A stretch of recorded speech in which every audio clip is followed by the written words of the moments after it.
Bonjour à tous, ça fait très longtemps que je ne suis pas venue sur YouTube et que je n'ai pas fait de vidéo.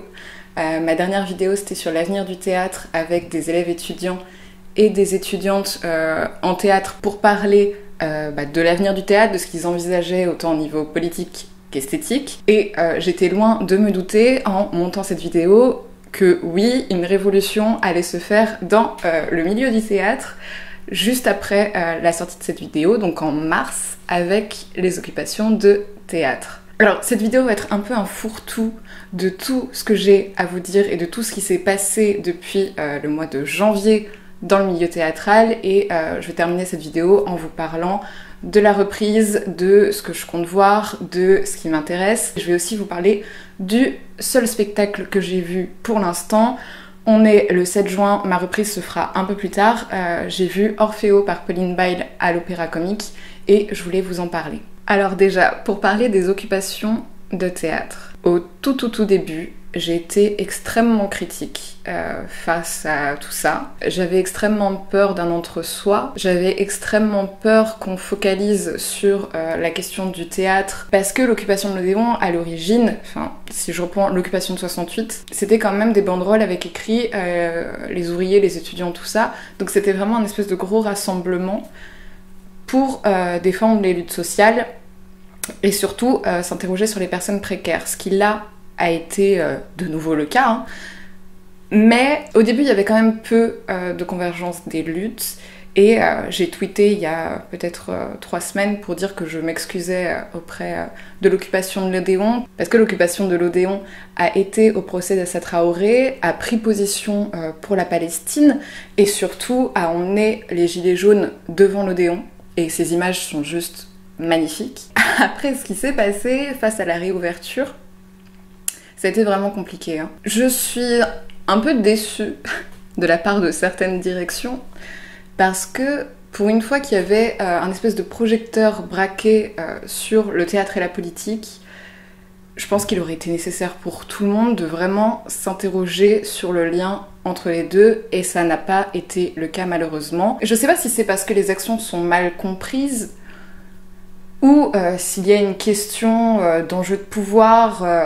C'est possible aussi. Sur mes réseaux, j'avais un peu parlé de la tribune de Wajdi Mouawad qui m'avait quelque peu choquée, notamment dans le parallèle qu'il dresse entre le conflit israélo-palestinien et le conflit entre les occupants et occupantes et les directions. Transfuge, ça a été pareil, l'article de Transfuge sur les occupations, parce qu'en fait, il y a un point sur lequel j'aimerais revenir, c'est que pour moi, le théâtre politique, ce n'est pas un théâtre qui parle de politique.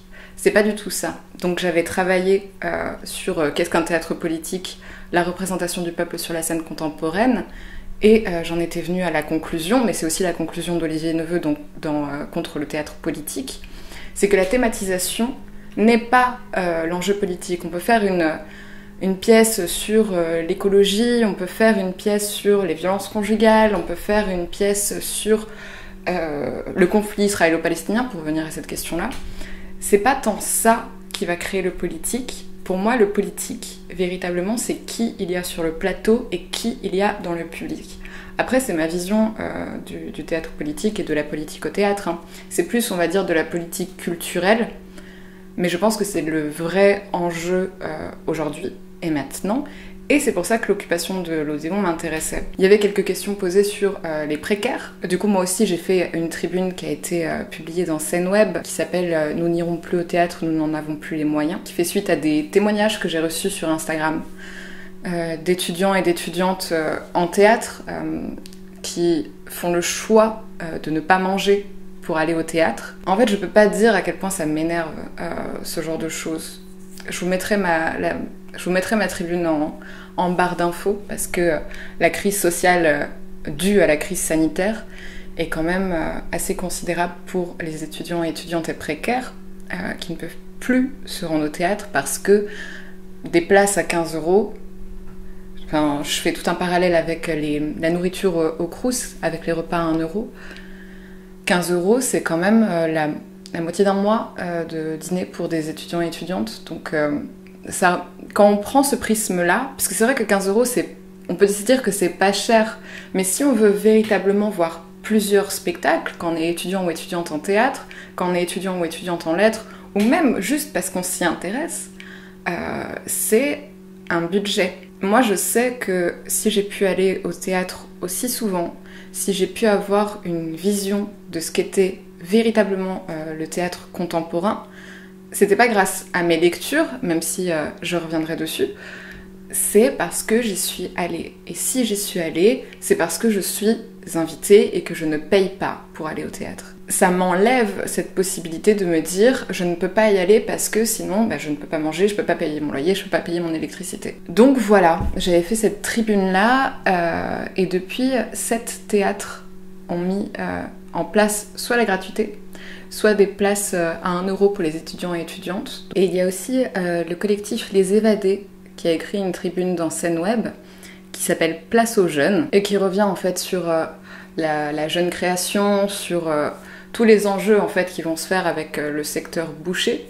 Et pour ça, je vous invite aussi à vous renseigner auprès d'Urgence Émergence, qui a un compte Instagram qui parle de tout ça. Et je crois qu'il faut vraiment tout centraliser ce qui se passe en ce moment dans le milieu théâtral et montrer toutes les possibilités qu'il y a à la fois en tant que spectateur que jeune créateur ou jeune créatrice, pour voir ce qu'il est possible de faire et tous les moyens qui sont mis en œuvre pour que ça se passe au mieux pour tout le monde. J'en ferai peut-être une vidéo parce que je crois véritablement qu'il faut tout centraliser, créer une banque de données, j'en sais trop rien, mais qu'on puisse voir comment faire pour se sentir bien au milieu de cette crise qui affecte absolument tout le monde, sauf les personnes qui sont déjà en place depuis 10, 20, 30 ans. Je vous mettrai aussi en barre d'infos la tribune de Saïd et d'Amandine du collectif Les Évadés pour que vous puissiez voir aussi les personnes qui veulent se bouger, parce que je crois que c'est le moment et c'est plutôt bien en fait que le milieu théâtral s'ouvre à de la dénonciation de système en place, à une volonté véritablement de changer les choses. C'est pour ça que je suis un peu choquée par rapport à ce qui se passe par rapport aux occupations. Je parle de l'Odéon parce que c'est l'occupation que j'ai le plus vue, mais je pourrais parler de la colline où je suis passée aussi. Il y a des envies, il y a des appels qui sont là, et on peut qu'être satisfait en fait de ces choses-là, d'être satisfait que les personnes qui forment un milieu réfléchissent au système de domination, au système établi. Et donc c'est pour ça que je vous invite aussi à vous rendre au 104, donc là où est partie l'occupation de l'Odéon. Ils demandent toujours la suppression de l'assurance chômage, mais il n'y a pas que ça. Je pense que ça peut être un endroit aussi où on peut exprimer tout ce qui ne va pas, parce que c'est vrai qu'avec 1 an de fermeture, on a pu voir tout ce qui se passait, toutes les limites aussi du système et du milieu théâtral. Donc je suis plutôt ravie en fait de tout ça. Et s'il faut se battre contre des personnes qui représentent un système, pas se battre véritablement, mais du moins dialoguer, je pense que c'est possible. C'est pour ça que Mouawad organise une journée le 12 pour parler de tout ça avec des jeunes comédiens, comédiennes, pour parler de leurs envies et pour revenir sur l'occupation de la colline.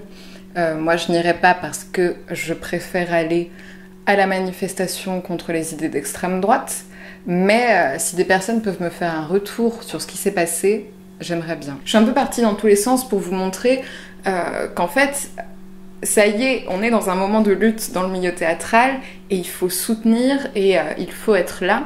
Le soutien, ça passe par exemple juste par faire circuler les informations sur les réseaux sociaux, parce que je pense véritablement qu'on est tous un médium, qu'on peut être son propre média et qu'on peut faire circuler des choses. Et surtout, je pense que dès qu'il y a des appels à manifester, que ce soit les manifestations des Callisto, que ce soit les manifestations des Vendredis de la colère ou que sais-je, il faut y aller, il faut se bouger. Et même si tout est un peu confus, c'est en étant tous ensemble en fait qu'on peut faire quelque chose. Et il faut que je vous parle de la dernière tribune du milieu théâtral qui m'a un peu scandalisée, pas pour son propos mais par ce qu'elle dénonce. C'est donc une tribune qui a été publiée dans le blog de Mediapart qui s'appelle « Il faudrait plus de 40 minutes pour bouger les lignes à la direction des CDN » et qui revient en fait sur un petit événement qui s'est passé dans le milieu théâtral avec une candidature d'une personne.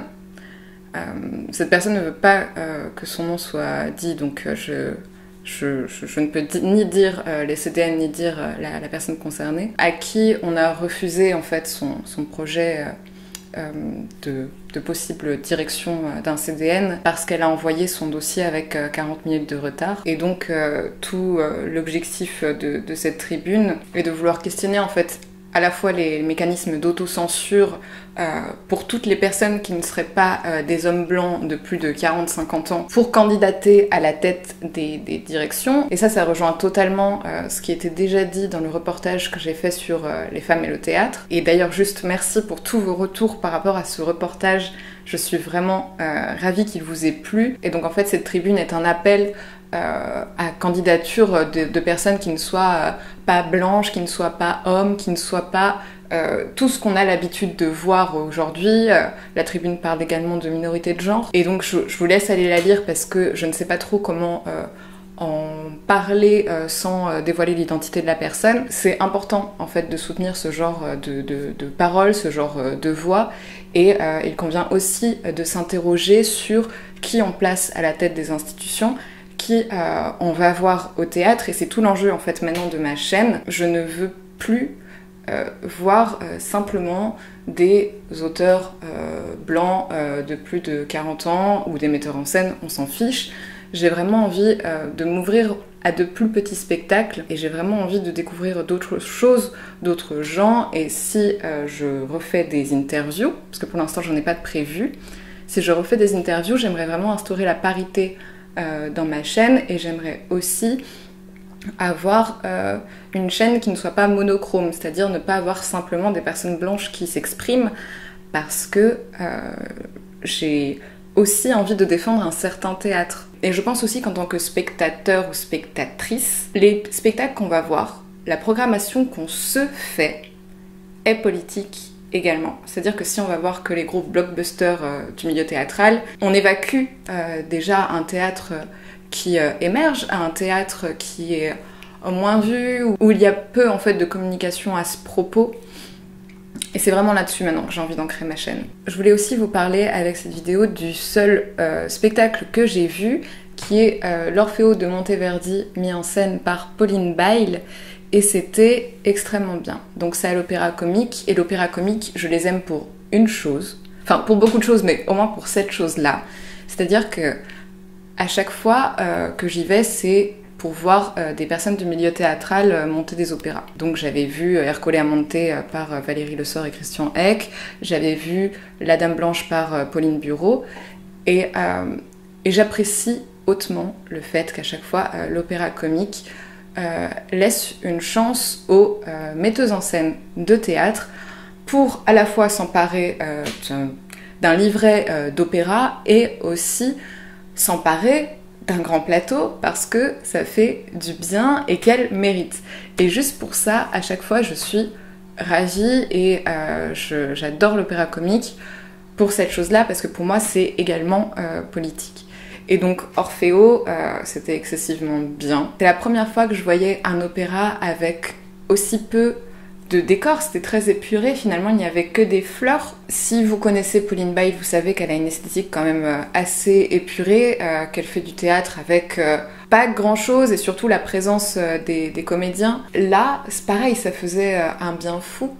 Et je peux vraiment que vous conseiller d'aller à l'opéra. Enfin, c'est pas un art que je connais très très bien, mais c'est un art que je sais apprécier, je crois, de plus en plus. D'avoir ces 2 heures de musique où on est reposé. Enfin, l'opéra, moi, me repose énormément. Surtout l'opéra comique, vu que c'est des opéras qui terminent bien. C'est juste un moment d'évasion totale et j'ai un rapport assez doux avec l'opéra comique, contrairement au théâtre où sur des questions de représentation je peux un peu plus m'énerver, où je préfère voir du politique, mais là c'est vraiment, je sais pas comment dire, une espèce de bulle douce, et je sais pas, je peux que vous conseiller d'aller voir cet opéra qui vraiment donc revient sur le mythe d'Orphée, Orphée qui descend aux enfers pour récupérer Eurydice qui est morte après avoir été piquée par un serpent, et là, c'était très comment dire, c'était pas actualisé dans le propos, mais actualisé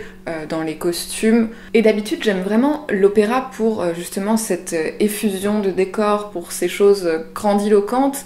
Et là, d'avoir eu l'inverse, bah vraiment, ça m'a apaisée. Genre, je sais pas comment dire autrement, si ce n'est que c'était vraiment chouette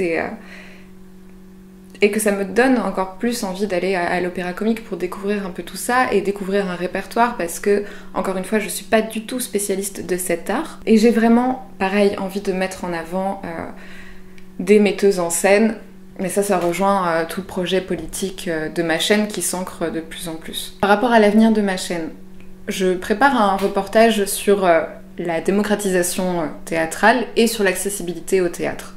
C'est vraiment une question qui m'intéresse et qui fait suite à toute la polémique qu'il y avait eu sur les réécritures de Molière, qui évidemment n'a pas fait polémique face à la réécriture de l'École des femmes par Raphaël Enthoven, et pareil, je vous mettrai un article qui parle de tout ça, parce que je suis absolument choquée de ce qui s'est passé, mais bon, il n'y a pas eu tant de médiatisation autour de ça, et tant mieux. Là, à partir de septembre, je vais commencer une thèse sur le théâtre décolonial, donc qui fait suite à mon reportage sur la diversité, parce que c'est vraiment quelque chose qui a bouleversé ma façon de voir et les autres et le théâtre. Et donc voilà, j'ai hâte de revenir enfin sur cette chaîne. Il y avait beaucoup d'informations et encore une fois, je vais tout mettre dans la barre d'infos pour que vous puissiez lire les tribunes, voir tout ce dont j'ai parlé. Et j'aimerais terminer avec le spectacle que je suis sûre de voir et dont je ferai des reviews sûrement.